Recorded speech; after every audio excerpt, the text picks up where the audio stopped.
Magandang hapon po sa ating lahat. Narito ang weather update sa araw ng Sabado, July 27, 2024. Meron pa rin tayong low pressure area na binabantayan dito sa loob ng ating Philippine Area of Responsibility at ito'y huling namataan sa laing 770 km east ng Butuan City, Agusan del Norte.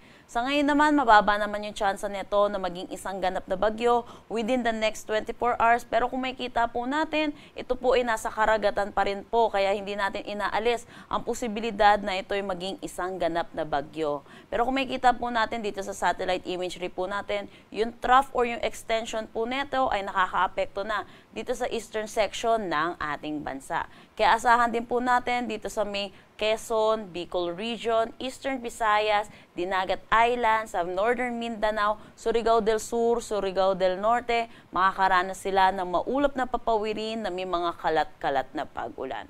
So nakikita naman po natin dito sa low pressure area, mababa naman po yung chance nito na mismo na tumama sa ating kalupaan or mag-landfall. Pero kung makikita din po natin, palayo din naman po ito sa ating Philippine landmass.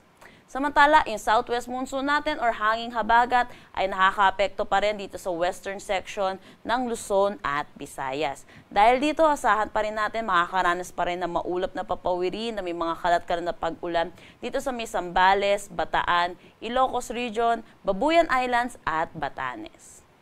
Para naman sa Metro Manila, nalalabing bahagi ng ating bansa, asahan natin magiging bahagya hanggang sa maulap ang ating papawirin na may mga isolated rain showers at mga localized thunderstorm lalo na sa hapon at sa gabi.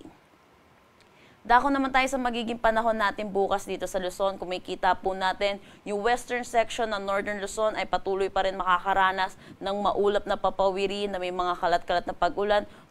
Dulot pa rin na itong southwest monsoon or ng habagat. Pero kung makikita din po natin, yung Bicol Region, patuloy pa rin sila makakaranas ng maulap na papawirin na may mga kalat-kalat na pag-ulan. Dulot naman po ito ng trough ng low pressure area. Agwat ng temperatura for Metro Manila, 26 to 32 degrees Celsius. Lawag, 25 to 31 degrees Celsius. Tugigaraw, 24 to 33 degrees Celsius. For Baguio, asahan natin ng 23 to 18 degrees Celsius. Tagaytay, 24 to 31. Legazpi, 26 to 31 degrees Celsius.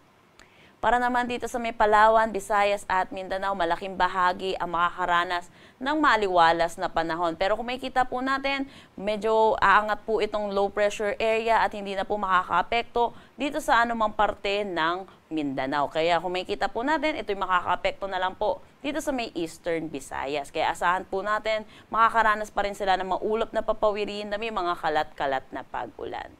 Agwat ng temperatura for Puerto Princesa at Kalayaan Islands, 26 to 32 degrees Celsius. Para naman dito sa Iloilo, asahan natin ang 26 to 33 degrees Celsius, Tacloban 26 to 31 degrees Celsius, at Cebu 26 to 32 degrees Celsius. Dito naman sa Zamboanga, asahan natin ang 25 to 33 degrees Celsius, Cagayan de Oro 25 to 32, Davao 24 to 33 degrees Celsius. Wala na tayong nakataas na anumang gale warning sa anumang seaboards ng ating bansa.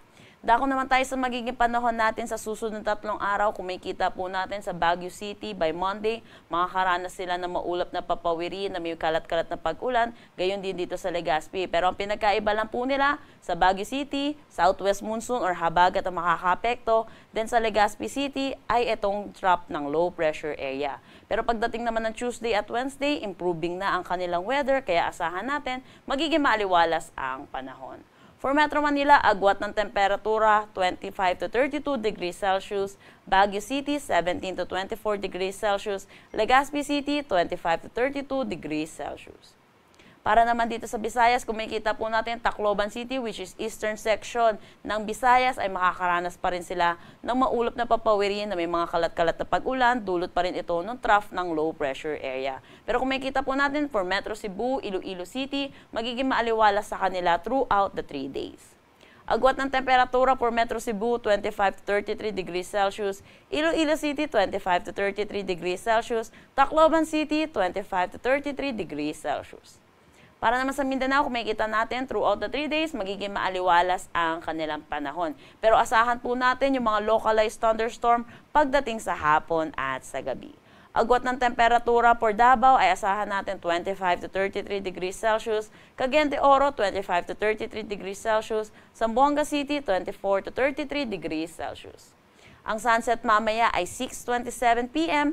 at ang sunrise bukas ay 5:38 a.m. Para sa karagdagang impormasyon, bisitahin ang aming mga social media pages at ang aming website pag-asa.dost.gov.ph. At yan po muna ang latest dito sa Pag-asa Weather Forecasting Center. Shanel Dominguez po at magandang hapon.